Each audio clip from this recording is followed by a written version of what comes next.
Hello everyone, welcome to the channel. I'm Lowly Contrast. I will be discussing the latest in the rock, metal, and horror genre.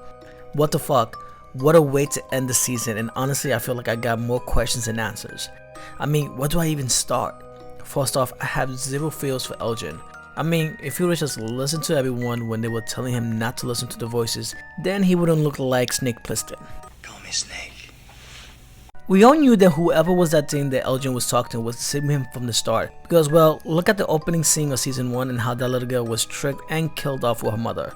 I honestly feel like Elgin's character is going to have a drastic change. If you think about it, because of him, Smiley returned, and everyone who thought that they were happy because the creature was killed by Boyd returned because of Elgin. I guess these creatures are truly immortal because if I heard correctly, they killed their children to live forever, which I hope they dive in more in season 4 of how these creatures came to be. Thank you so much for subscribing and supporting this channel. I can't believe how far we got, and that's thanks to you guys. If you guys are huge horror fans and if you enjoyed this video, please like, share, comment, and subscribe to never miss a video so this horror community can grow. And don't forget to follow me on my other platforms, which are X, Instagram, TikTok, and Threads. So what about Tabitha and Jade, who were in the town before and they passed lives as Miranda and Christopher, and what seems like they've been resurrected before countless times to return to the town again to free the children? But that scene with Victor and his father where Victor revealed the graves of his mother and his sister was heartbreaking, and last but not least, RIP Jim, and what the fuck. But if we're gonna talk about Jim's death, then it only makes sense to talk about the Man in Yellow. Who is he? What is he? What is his endgame?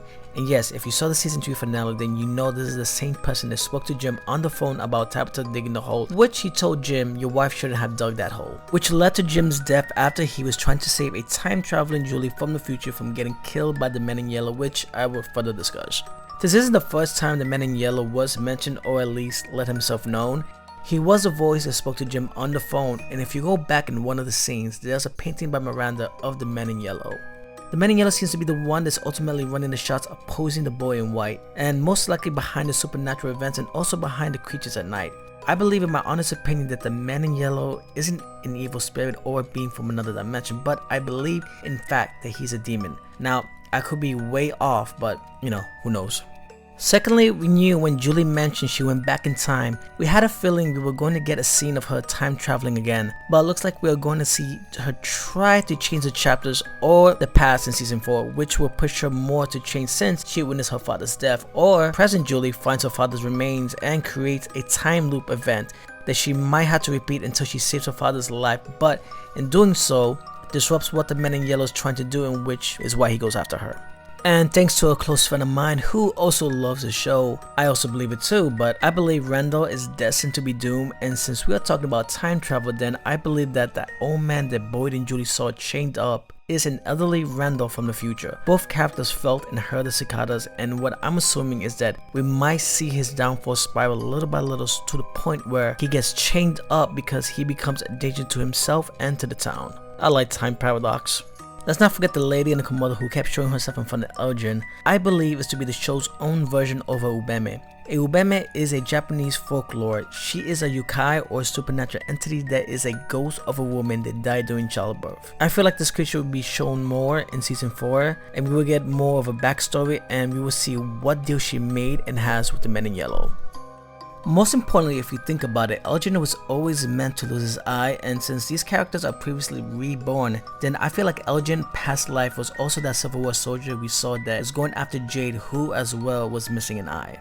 And since the town has been discovering ways how to survive, then it disrupts the natural order of things, which in fact disrupts the Man in Yellow. What if the creatures don't even eat and the flesh that they take from their victims are given to the Man in Yellow to gain power, but he has been losing power and maybe he has been getting old and weak?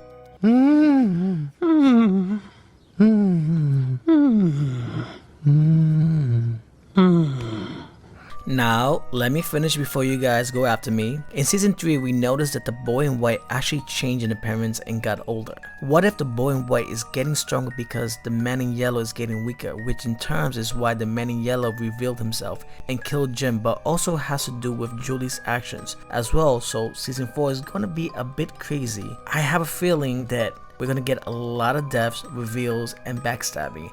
And for Boyd, there has to be a reason why he was chosen to be in the town and why the creatures and supernatural beings see him as a threat. Also, I felt like there was some moments in this season 3 that kind of dragged. They weren't necessary, but that could be me. But what do you guys think?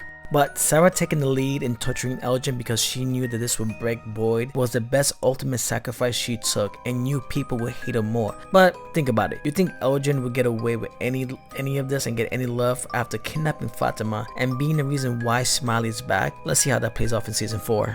I believe in season 4 we will see more backstory of the Men in Yellow, the creatures and women, and also an interaction between the boy in white and the Men in Yellow, which I really hope that happens in season 4. I feel like we will get more flashbacks of Miranda and Christopher of the previous past life. I also feel like we will see more of Randolph spiraling out of control and Julie time traveling and discovering things of the town that weren't revealed yet. Please drop a comment and let me know what are your thoughts of season 3 and what do you think is going to happen in season 4. As always, this is Lonely Contrast. Thank you for watching and please be safe. Yeah.